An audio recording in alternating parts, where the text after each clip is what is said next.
Welcome to Unit 3 of A Step Forward, Tips for Everyday Communication in English. Unit 3 addresses the topic of linguistic politeness in English. A Step Forward is a multilingual course.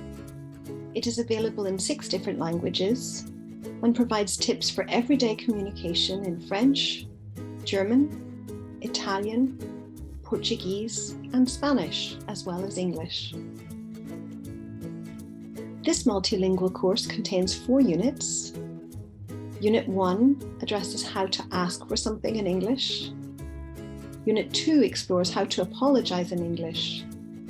Today's unit deals with linguistic politeness in English, and Unit 4 contains some interactive scenarios. Today's Unit 3 defines linguistic politeness, explores how to be polite in social encounters, and provides some sociocultural information. It closes with some online activities that you can do to practice what you have learned today. Hi there, I'm here for the meeting organized by the Housing Association. Oh, hello. Welcome. What's your name, please? I'm Maxi Habib. I'm a volunteer in our local housing charity. Am I in the right place? Nice to meet you, Maxi. I'm Mohammed, one of the event organizers. You're definitely in the right place. Nice to meet you too. The meeting is happening in the main room downstairs. It's a nice opportunity to get to know other volunteers and find out about all the work that's going on. Enjoy. Thanks a lot. That's great. Nice to meet you again. See you later. Hi there. So sorry for being late. How are things? You're looking really well. You're very good. Nice of you to say so. I've had a haircut, so maybe that's it. It takes years off you. Seriously? That's so nice of you to say. It really suits you. I'm not just saying it. Flattery gets you everywhere. Now.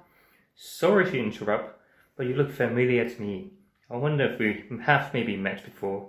Have you been to the other meetings here this last year? No, I don't think so. It's our first time here actually. Me either. I don't recognize you. Sorry about that. I must get my eyes tested, so... Anyway, you're very welcome. I'm Pavel, one of the group organizers. It's nice to meet you, Pavel. I'm Maxi, and this is Pat. We're here to represent our local group. Good to meet you. You're both very welcome. Thanks a lot, Pavel. So what's next? Well, we will start the meeting in a moment, but first we have some tea and coffee for everybody if you'd like a cup. That would be great. Is that downstairs too? Oh, really? That'd be great. Thanks a lot. No problem, and see you downstairs shortly. I'd like to introduce you to 2 of our local volunteers, Pat and Maxi. Pat and Maxi, I have the honour of introducing you to our mayor. It is an honor to meet you, madam. Thank you so much for the invitation to attend. It is my pleasure, and we are delighted to see so many people here. It is indeed a real honour to be here. This is a very special evening for us. Your presence makes the evening very special. Not at all. It really is a pleasure, and all the staff here are encouraged by the number of guests. I wonder, would you mind if we took a photo together, please, for our annual report? Of course, it would be my pleasure, and please do send me a copy of your report. I'd like to read that. So what is linguistic politeness? Politeness is all about showing respect and consideration for others in the language that we use. It means using language in a way that doesn't offend or upset anybody. But it involves a little bit of practice, especially in different varieties of English.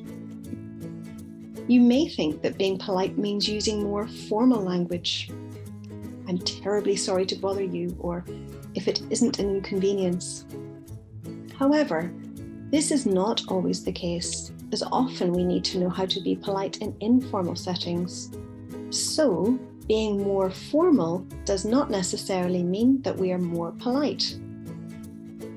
Politeness is a universal feature, but it is expressed differently across languages and in different contexts. This means that in informal and formal contexts, we use politeness differently. So, politeness is more about linguistic strategies than just simply about using please and thank you. Politeness facilitates communication in our interactions. It smooths the communication and minimizes any potential for conflict or confrontation. We have discussed that there are universals in terms of politeness and respect, but different languages have different ways of encoding that politeness. We have referred to the fact that being polite does not necessarily mean using more formal language. And in fact, in English, being too formal when it comes to politeness in an informal situation comes across as inappropriate and even rather strange. We are not overly formal with friends or co-workers, for example. Here we'll look at how to be polite in some social encounters. The most important thing to consider is how to be polite in a specific situation, and that very much depends. So whilst we can use words such as please and sorry, excuse me, thanks and cheers, there are other appropriate strategies that you can use. These strategies help you become more aware of the different aspects of interactions between you and other speakers. This may mean using indirect language, using different forms of polite address, whether informal or formal, or softening the impact of our words and phrases to mitigate against criticism or negative feedback. There are three main factors which inform our decisions when we are trying to figure out how to speak politely. These are social distance, power, and imposition. Social distance refers to the relationship between speakers. Power refers to the real or perceived power between two speakers, and imposition refers to the hassle or difficulty that any request would impose on another speaker. Turning firstly to social distance. People who are close and people who are strangers have low and high social distance between each other. So people who are close, such as family members or co-workers, demonstrate low social distance. This means that we interact in an informal way with each other. However, we interact differently with people with whom there's a high social distance. People who are strangers, for instance, people we've only recently met, or people who have a formal relationship with us, and we'll look at that in the next point. Power relationships refer to any real or perceived power between two speakers. So, for example, between people who are friends or colleagues, and between people who are in positions of authority.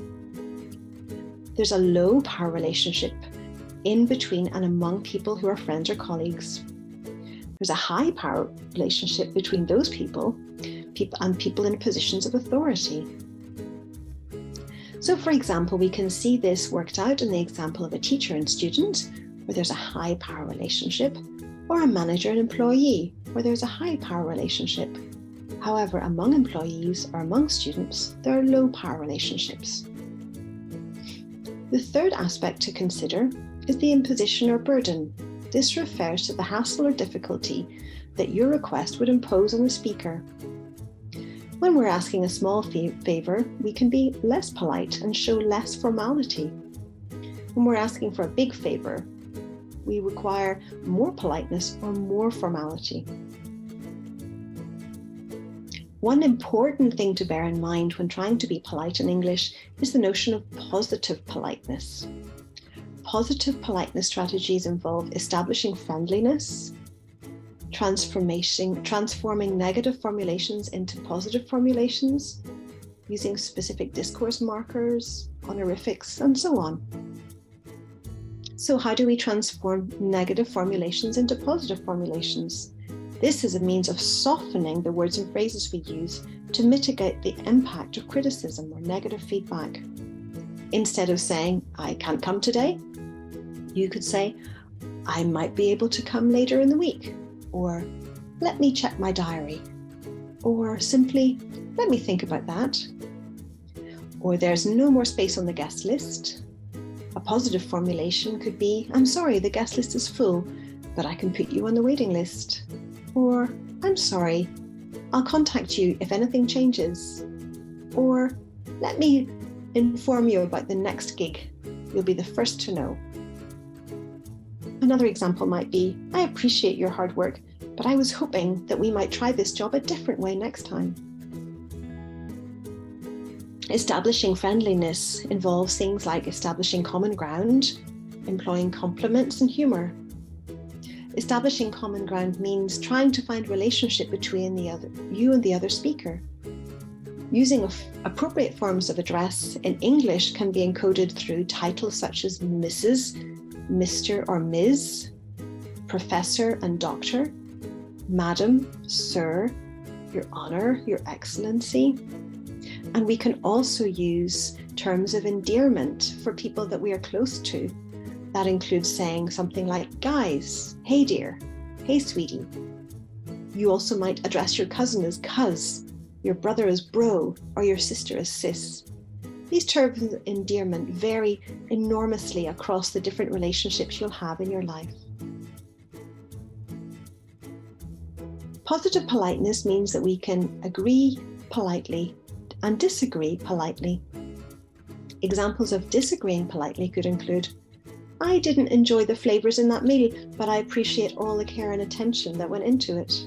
Or, the presentation was really well done. I'm not sure I agree with all of the points, but it was very well delivered by the speaker.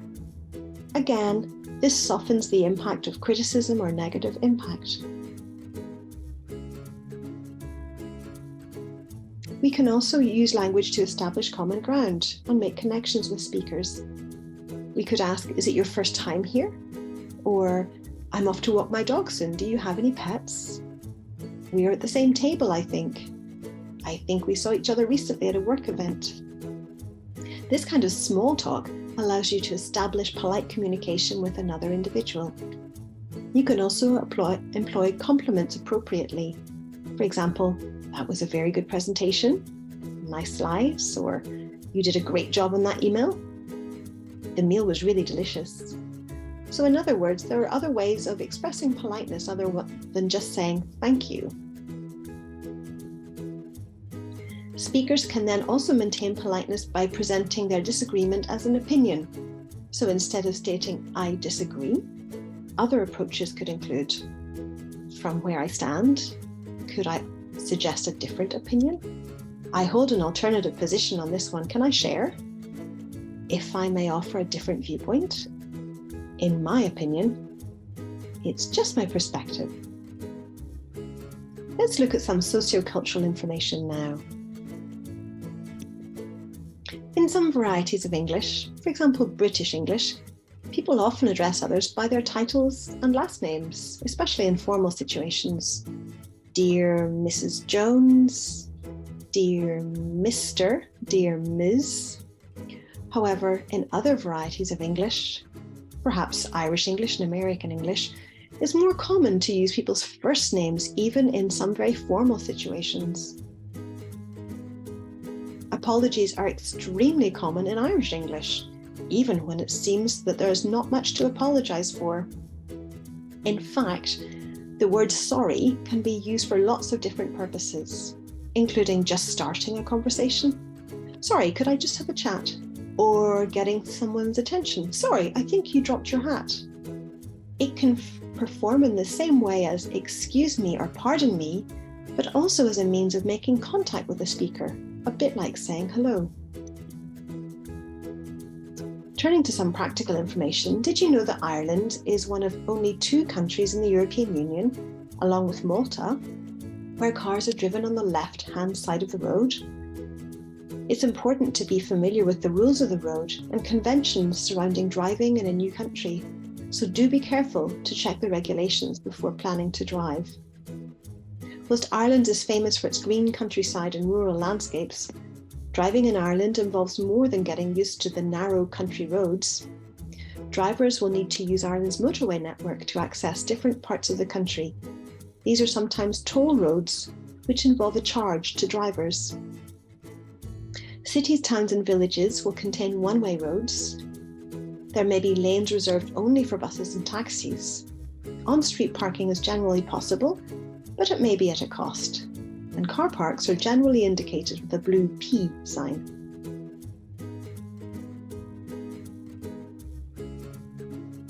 Public transport in Ireland offers an alternative way to get around. There's a national train and bus network with bus and local train and tram services in bigger cities. It's important to note that public transport does not operate on the 25th of December in Ireland. That's Christmas Day, when people must rely on taxis or lifts from friends and family with a car. At present, there's no underground railway system in Ireland. The final part of this unit is a set of activities.